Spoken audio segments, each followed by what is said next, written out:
À la primature, 17 projets législatifs et réglementaires ont été examinés ce matin par le gouvernement de la transition réuni en conseil interministériel. Plusieurs dossiers prioritaires ont été évacués. Le point avec Patrick Simangoy, Rodrigue Simangoy et Sarah Nzang. Mesdames et messieurs, monsieur le Premier ministre, chef du gouvernement.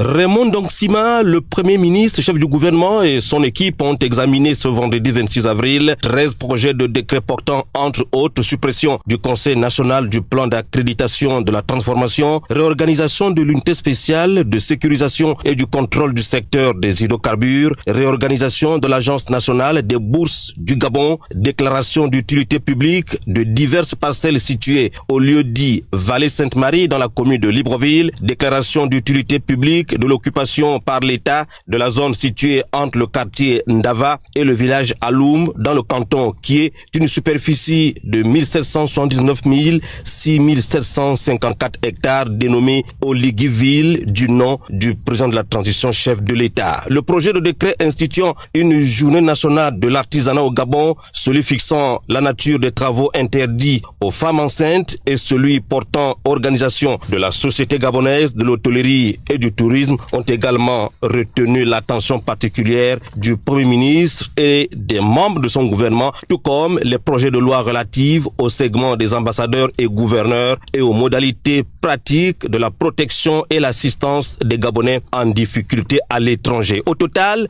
17 projets de textes législatifs et réglementaires ont été passés au peigne fin en conseil interministériel. Ndongsima, sur instruction du chef de l'exécutif, a multiplié ces derniers temps la cadence de l'exécution du plan de travail gouvernemental grâce à sa méthodologie scientifique en faveur de la croissance et du développement du pays. Le Gabon qui se reconstruit fièrement depuis déjà 4 semaines à Ngondje à la faveur du dialogue national inclusif. Et à la suite de ce conseil interministériel, le Premier ministre Raymond Ndongsima a présidé une séance de travail avec la délégation de l'Institut Daniel Franco du Brésil. Au menu des échanges, la relance de plusieurs branches et projets agricoles. Balbin Sam Omva, Peter Monfumbi et Francis Ifunda. La relance des activités de plusieurs ranchs et fermes agricoles au Gabon était au centre des échanges entre le Premier ministre Raymond Ndongsima et la délégation de l'Institut Daniel Franco du Brésil. Nous avons travaillé sur la coopération Brésil-Gabon pour la création d'un pôle de production de viande et de lait et créer de l'emploi pour les jeunes. Nous allons former les jeunes au Brésil. Nous enverrons par la suite de la viande, des bœufs de meilleure qualité génétique au Gabon. Ces génisses vont être productrices ici au Gabon, afin que le Gabon puisse avoir sa propre production de viande et de lait. Avec une expérience de plus de 90 ans dans le domaine de l'élevage et de l'agriculture, l'Institut Daniel Franco collabore avec 17 pays en Afrique. Le Premier ministre s'est montré très heureux. C'est pourquoi aujourd'hui il a voulu signer le premier accord qui marque le début de cette coopération. Nous allons recevoir d'ici peu 40 jeunes du Gabon qui iront au Brésil pour apprendre les meilleures techniques agro-pastorales et qui reviendront au Gabon en qualité d'experts. Pour le ministre de l'Agriculture, cette activité va impacter les populations de ces localités. Le président tient à relancer non seulement l'élevage, mais l'agriculture, qui tient à diminuer au moins les importations dans le domaine de l'agriculture et de l'élevage. Donc ce projet qu'on tente de relancer avec les Brésiliens, c'est un souffle de soulagement pour nos populations et pour le gouvernement. Instruit par le président de la transition, le général Brice Clotaire Oligui-Nguema, l'autosuffisance alimentaire et la lutte contre la vie chère restent un cheval de bataille pour le gouvernement dirigé par Raymond Ndongsima. L'État, qui dépense 400 milliards de francs CFA pour l'importation des denrées alimentaires, voudrait renverser la courbe en produisant localement. La coopération agricole, dont les actes ont été signés ce jour entre le gouvernement et l'Institut Daniel Franco du Brésil, marque le début d'une parfaite collaboration qui vise à accompagner le Gabon dans le développement de son économie à travers l'agriculture et l'élevage. Une collaboration pour la construction des ranchs et la mise en place des projets agricoles à la primature. On reste toujours l'immeuble du 2 décembre où le rapport de la Cour des comptes sur l'exécution de la loi des finances en vue du règlement du budget exercice 2021 a été transmis au Premier ministre par le premier président de la Cour des comptes en présence des ministres sectoriels, Balbin Sam Omba. Face au chef de gouvernement de la transition, Raymond Ndong Sima, et quelques membres de son équipe, le premier président de la Cour des comptes a dressé le bilan des résultats de la comptabilité budgétaire et de la comptabilité générale de l'exercice 2021.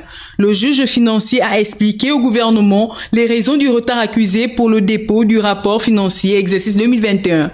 En principe, au terme des dispositions de l'article 77, la loi organique numéro 20/2014 du 21 mai 2015 relative aux lois des finances et à l'exécution du budget, le compte général administratif de l'État et le compte général de l'État ainsi que les documents annexes de l'année 2021, celle au titre de laquelle ils sont établis pour le cas d'espèce, les documents budgétaires de l'exercice 2021 auraient dû parvenir à la juridiction financière le 30 juin 2022 au plus tard. Sur l'évaluation des engagements du gouvernement, la Cour a relevé que les principales mesures budgétaires envisagées par le gouvernement n'ont pas produit les résultats escomptés. La maîtrise de la masse salariale doit être relativisée. L'encours de la dette publique s'est accru de 8,6% en 2021 et l'étude sur l'évaluation des dépenses fiscales n'a pas été réalisée.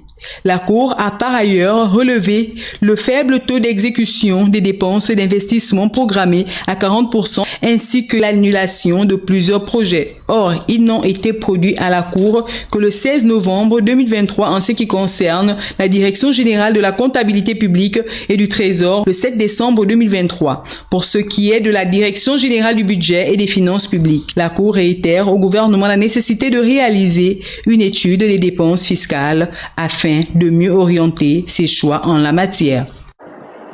Mais avant ce communiqué de la primature, le Premier ministre, chef du gouvernement de la transition, qui invite tous les demandeurs d'emploi diplômés dans les domaines des sciences, c'est-à-dire les mathématiques, physique, chimie, biologie, enregistrés à la primature depuis le 29 mars 2024, à une réunion d'information qui se tiendra le lundi 29 avril 2024 à 11h à l'immeuble Arambo. La présence de tous est vivement souhaitée.